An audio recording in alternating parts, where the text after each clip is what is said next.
बिस्मिल्लाहिर्रहमानिर्रहीम अस्सलामु अलैकुम welcome to Technogineer. I am doctor Mohammad Yakub. आज हम बेसिक इलेक्ट्रिकल इंजीनियरिंग के बेसिक कॉन्सेप्ट्स को अंडरस्टैंड करेंगे, जिसमें स्पेसिफिकली हम करंट, वोल्टेज और रेजिस्टेंस को देखेंगे कि what is current and how current is produced, then what is voltage and how voltage is produced, and what is the relationship of the current and the voltage with respect to resistance। हम इन तीन concepts को understand करने की कोशिश करेंगे, current को, voltage को और रेजिस्टेंस को। सबसे पहले करंट। करंट क्या चीज है? करंट को बाय डेफिनेशन हम कहते हैं फ्लो ऑफ इलेक्ट्रॉन। अगर हम मटेरियल्स की तरफ जाएं तो एक मटेरियल जिसको हम कहते हैं कंडक्टर, कंडक्टर बेसिकली ऐसा मटेरियल होता है जिसके अंदर फिजिकली तौर पे फ्री इलेक्ट्रॉन्स मौजूद होते हैं, और नॉर्मली वो फ्री इलेक्ट्रॉन रैंडमली मूव कर रहे होते हैं कंडक्टर के अंदर। लेकिन अगर उस कंडक्टर के अंदर कोई सोर्स ऑफ एनर्जी प्रोवाइड कर दी जाए in the form of heat और इलेक्ट्रिसिटी, तो ये जो फ्री इलेक्ट्रॉन्स हैं ये एक डायरेक्शन में मूव करना शुरू हो जाते हैं। जब ये फ्री इलेक्ट्रॉन मूव करते हैं, इनका फ्लो क्रिएट होता है, तो फिर जो ये फ्री इलेक्ट्रॉन का जो फ्लो रेट होता है उसे हम करंट कहते हैं। इसको जनरल एग्जांपल में हम देखें तो एक नलके में अगर पानी खड़ा हुआ है तो इसका मतलब है एक किस्म के फ्री इलेक्ट्रॉन्स खड़े हुए हैं। लेकिन अगर हम उस नलके को चला दें तो वो जो पानी का फ्लो है, यानी कि पानी किस स्पीड से चल रहा है, उस स्पीड को हम बेसिकली करंट कहते हैं। बाय डेफिनेशन हम कहते हैं चार्ज पर यूनिट टाइम, यानी कि flow of the charge is called current. तो करंट ये बेसिक आता है। यानी कि फिजिकली तौर पे हम मटेरियल को देखें तो इसमें जो इलेक्ट्रॉन्स होते हैं, फ्री इलेक्ट्रॉन रैंडमली मूव कर रहे होते हैं, और ये जो रैंडम मोशन है इसको हम फिजिकली तौर पे हम कहते हैं जीरो करंट है। लेकिन अगर ये रैंडम मोशन को हम कोई से सप्लाई, कोई एनर्जी, कोई वोल्टेज, कोई हीट प्रोवाइड कर दे, ये जो रैंडम मोशन है ये एक यूनिफॉर्म मोशन की फॉर्मेशन में मूव करना शुरू हो जाएगा एक डायरेक्शन के अंदर, और वो जो एक डायरेक्शन के अंदर इसकी मूवमेंट है इसको हम करंट कहते हैं। तो आप जनरल एग्जांपल पे आप देखो, लेट्स सपोज एक वाटर टैंक है हमारे पास, काफी हाइट पे है, और उस वाटर टैंक के साथ एक नलका लगा हुआ है, और हम जैसे ही नलके को ऑन करेंगे और वाटर जिस स्पीड से, जिस फ्लो से मूव करेगा, इस फ्लो को हम करंट कहेंगे। फिजिकली तौर पे अगर इसी एग्जांपल को हम बैटरी के थ्रू देखें तो बैटरी के अंदर क्या होता है, एक पॉजिटिव टर्मिनल, एक नेगेटिव टर्मिनल होता है, और ये वायर्स लगी होती हैं, आगे कोई बल्ब लगा हुआ है। अब जितना बैटरी का वोल्टेज होगा उतनी स्पीड से इसके जो चार्ज हैं वो मूव करेंगे, और जितनी स्पीड से चार्ज मूव करेंगे उतना इलेक्ट्रिक करंट इसके अंदर से, इस सर्किट के अंदर से फ्लो करना शुरू कर देगा। ये मैकेनिज्म होता है, ठीक है। अब यहाँ पे आप देखिए वोल्टेज बेसिकली क्या है। वोल्टेज वो फोर्स है, वो प्रेशर है जो करंट को या इलेक्ट्रॉन्स को मूव करने में हेल्प करता है। एक जनरल चीज क्या है कि फॉर एग्जांपल मैं वाटर टैंक की बात करूं, वाटर टैंक, एक वाटर टैंक ऊपर है, एक वाटर टैंक नीचे है, और ऊपर वाले वाटर टैंक की जैसे जैसे हम हाइट बढ़ाई जाएंगे वैसे वैसे उसका वाटर का फ्लो बढ़ता जाएगा। तो वो जो एनर्जी है वाटर के फ्लो को प्रोवाइड करने के लिए, जिसकी वजह से पानी का प्रेशर बढ़ जाता है, उस एनर्जी को हम वोल्टेज कहते हैं। जितनी उसकी हाइट बढ़ाई जाएंगे उतनी वो एनर्जी या प्रेशर बढ़ता जाएगा। इसी तरह हमारे पास वोल्टेज बैटरीज के अंदर भी होता है कि वोल्टेज नॉर्मली आपने जो कॉमन सेल्स वगैरह देखे होंगे 1.5 वोल्ट, 1.2 वोल्ट या 3 वोल्ट्स के सेल है।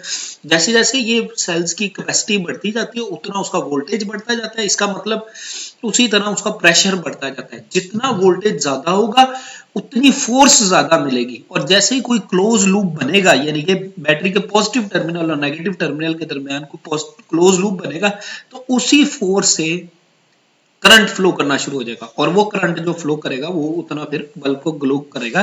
तो ये बेसिकली क्या है, करंट और वोल्टेज का रिलेशन। इन शॉर्ट हम ये कह सकते हैं voltage is directly proportional to current. If we increase the voltage, current will automatically increase, and similarly current is directly proportional to the voltage. If we increase the current, or voltage is automatically increase। तो ये दोनों का आपस में relationship बनता है। तो आप देखो कि बाय फॉर्मूला हम करंट को देखें तो क्या है, चार्ज पर यूनिट टाइम, यानी कि चार्ज का यूनिट होता है कूलम और टाइम का यूनिट होता है सेकंड। तो कूलम पर सेकंड को हम करंट कहते हैं, जबकि हम इंडिपेंडेंट यूनिट की बात करें उसको एम्पेयर कहते हैं। बैटरीज के अंदर हम बात करते हैं तो हम कहते हैं भाई एक बैटरी का टर्मिनल पॉजिटिव होता है और एक नेगेटिव होता है, और फ्री इलेक्ट्रॉन मूव करते हैं बेसिकली नेगेटिव से पॉजिटिव की तरफ, यानी कि नेगेटिव वाली साइड पे इलेक्ट्रॉन होता है, यूनिट जो इलेक्ट्रॉन का है वो नेगेटिव होता है, तो वो नेगेटिव से पॉजिटिव की साइड पे मूव करते हैं। लेकिन हम क्योंकि ह्यूमन बीइंग है और हमें लगता है कि पॉजिटिव का मतलब ज्यादा है और नेगेटिव का मतलब कम है, तो हम कन्वेंशनल टर्मिनोलॉजीज में हम कहते हैं कि चार्ज जो है वो पॉजिटिव से निकलता है और नेगेटिव की तरफ जाता है। तो आपकी मर्जी है, आप इसकी एक डायरेक्शन एज्यूम कर लो, या तो पॉजिटिव से नेगेटिव या नेगेटिव से पॉजिटिव, तो और उसकी बेस पे आप करंट की डायरेक्शन को कैलकुलेट करो तो आपको समझ लग जाएगी कि भाई ये करंट का फ्लो बन जाता है। इन शॉर्ट हमारे पास ये वोल्टेज आ जाता है, और जब इस वोल्टेज को कोई शॉर्ट सर्किट मिलता है, यानी कि कोई क्लोज लूप मिलता है, तो उस क्लोज लूप के अंदर फिर करंट मूव करना शुरू हो जाता है।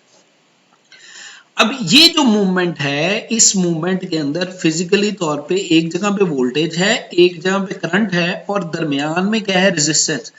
रेजिस्टेंस जो है वो बेसिकली क्या है, जो फ्लो ऑफ करंट को रोकती है, कि मिनिमाइज करे कि फ्लो ऑफ कंट्रोल करंट को। इन शॉर्ट हम ये कह सकते हैं कि resistance basically flow of current का कंट्रोल करने के लिए यूज होती है। सही है। तो डिफरेंस बिटवीन, हमें जो चीज अंडरस्टैंड करने की जरूरत है कि भाई अगर वाटर का फ्लो, ऊपर टैंक लगा हुआ है, नीचे टैप लगा हुआ है, और टैप को हम ऐसा ऐसा खोल रहे हैं। अब वो जो टैप को ऐसा ऐसा खोल रहे हैं, तो वो टैप जो है बेसिकली वो रेजिस्टेंस की वैल्यू को चेंज कर रहा है। जितनी रेजिस्टेंस की वैल्यू कम होती जाएगी उतना ज्यादा फ्लो बढ़ जाएगा, और जितनी रेजिस्टेंस की वैल्यू ज्यादा होती जाएगी उतना ज्यादा फ्लो कम हो जाएगा। तो रेजिस्टेंस की बेस पे हमारे पास करंट चेंज होता रहता है। हम जब वोल्टेज की बात करते हैं तो नॉर्मली वोल्टेज दो तरफ का वोल्टेज हमारे पास अवेलेबल होता है। एक वोल्टेज को कहते हैं डीसी, यानी कि जो बैटरी से हमें मिलता है वो डीसी वोल्टेज होता है, और एक एसी वोल्टेज होता है जो जिस तरह हमें ग्रिड से, नेशनल ग्रिड से या वापडा से की तरफ से हमें मिलता है, वो एसी वोल्टेज होता है।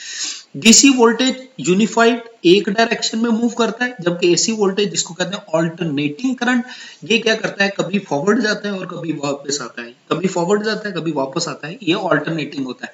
तो जो डीसी है इसके अंदर हम यूनिफाइड डायरेक्शन डिफाइन कर सकते हैं, करंट पॉजिटिव से निकल रहा है और नेगेटिव की तरफ जा रहा है, जबकि हम एसी के केस में करंट बेसिकली ऑसिलेट करता रहता है, पॉजिटिव से नेगेटिव ऑसिलेट, साइनोसाइडल फॉर्मेशन में आता रहता है।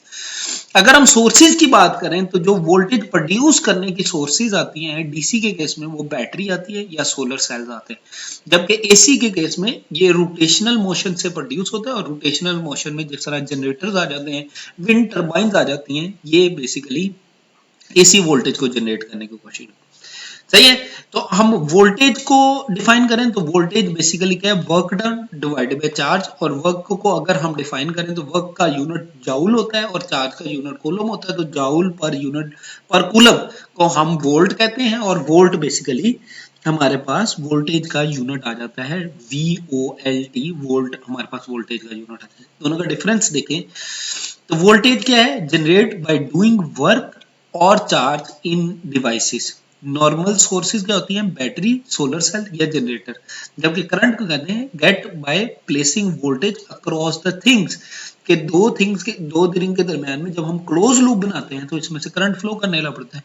Voltage can exist without current, यानी कि वोल्टेज जो है करंट के बगैर भी एग्जिस्ट करता है, जबकि current does not exist without voltage, कि अगर वोल्टेज नहीं है तो करंट का फ्लो नहीं होगा। वोल्टेज की नॉर्मली पोलैरिटी होती है, हमें पता होता है कि ये पॉजिटिव साइड है और ये नेगेटिव साइड है, जबकि करंट की हमें डायरेक्शन का पता होता है कि करंट किस साइड में मूव कर रहा है। अब हमारे पास अगर रेजिस्टेंस की बात करें तो ये आपके पास वाटर फ्लो के बेस पे रेजिस्टेंस को हम डिफाइन कर सकते हैं कि भाई अगर वाटर फ्लो बड़ी स्पीड से निकल रहा है और इसके दरमियान में कोई हर्डल नहीं है तो इसकी लो रेजिस्टेंस होगी। अगर मैं उस किसी हर्डल को बीच में ले आऊं तो ऑटोमेटिकली इसकी रेजिस्टेंस कम हो जाएगी, और वो रेजिस्टेंस जो कम होगी वो लो करंट को आगे आउटपुट पे तरफ लेके जाएगी। सही है। तो ये आप देखें कि दो पॉसिबिलिटी बन सकती है। पहली पॉसिबिलिटी क्या है कि फॉर एग्जांपल ये हमारे पास वाटर पंप है और उसका प्रेशर आ रहा है और उस प्रेशर की वजह से वाटर फ्लो करने लग पड़ा है। दरमियान में अगर कोई पाइप या कोई उसका जो डायामीटर है हम कम कर दें तो वो फिजिकली रेजिस्टेंस है, ताकि उसके फ्लो को कम किया जाता है। इन शॉर्ट ये जो वाटर का फ्लो है इसको हम कह सकते हैं ये वोल्टेज है, और इस वोल्टेज की वजह से करंट फ्लो कर रहा है, लेकिन उस करंट के अंदर अगर उस फ्लो को कम कर रहा है, यानी कि उसका डाया कम कर रहा है, तो वो बेसिकली रेजिस्टेंस है। इन शॉर्ट ये देखा जा सकता है, ये यहाँ पे पावर सप्लाई है, दरमियान इस पावर सप्लाई से करंट फ्लो कर रहा है, दरमियान में ये resistance basically flow of current को कंट्रोल कर रही है, और उसके बाद ये करंट की वजह से इस रेजिस्टेंस की वजह से करंट लिमिटाइज होता रहता है। इसी तरह अगर हम मैकेनिकल की तरफ देखें तो जो मैकेनिकल फ्रिक्शन होती है वो इलेक्ट्रिकल रेजिस्टेंस होती है, यानी कि कोई भी चीज के अंदर रास्ते में कोई फ्रिक्शन आएगी वो बेसिकली इलेक्ट्रिकल की तरह बेस पे देखें तो वो हमारे पास रेजिस्टेंस की फॉर्मेशन में हम इसे कहते हैं। तो ये आप देख सकते हो, ये आपके पास आ गया वोल्टेज सोर्स। ये वोल्टेज सोर्स बेसिकली पोटेंशियल आपको प्रोवाइड कर रही है, और ये जो पोटेंशियल है इस पोटेंशियल की वजह से करंट फ्लो कर रहा है, और रास्ते में ये रेजिस्टेंस है जो इस करंट फ्लो को रोक रही है। और उसके बाद क्या है, ये आगे आपके पास फ्लो कर रहा है, तो जितनी रेजिस्टेंस ज्यादा उतना करंट कम, जितनी रेजिस्टेंस कम उतना करंट ज्यादा। इन शॉर्ट आप ये देख लो कि ये वोल्टेज है, voltage basically flow of current को यानी कि चार्ज को फ्लो करने में हेल्प कर रहा है, जबकि ये रेजिस्टेंस है जो उस फ्लो को रोक रही है, रेजिस्ट कर रही है, ताकि ये करंट ज्यादा फ्लो ना करे। तो ये बेसिक रिलेशनशिप बन जाता है। इन शॉर्ट हम ये कह सकते हैं voltage is directly proportional to current, लेकिन अगर हम करंट की बेस पे देखें तो जो रेजिस्टेंस है वो inversely proportional to the current है, कि जैसे जैसे करंट रेजिस्टेंस बढ़ती जाएगी करंट कम होता जाएगा। तो ये हम इसको किस तरह डिफाइन कर सकते हैं, it is the measure of opposition to the current in the electric circuit. ये ऑपोजिशन जो हमें प्रोवाइड कर रही है तो उसको हम रेजिस्टेंस कहते हैं। रेजिस्टेंस की वजह से हीट प्रोड्यूस हो सकती है, वो in the form of light. कुछ बल्ब्स वगैरह में ये लाइट की फॉर्मेशन में हम देखते भी हैं। रेजिस्टेंस जो है इलेक्ट्रिक करंट के फ्लो को रोकती है, और रेजिस्टेंस जो है वो हम कंट्रोल कर सकते हैं करंट को, कि भाई करंट की कितने फ्लो को हम जाने दें।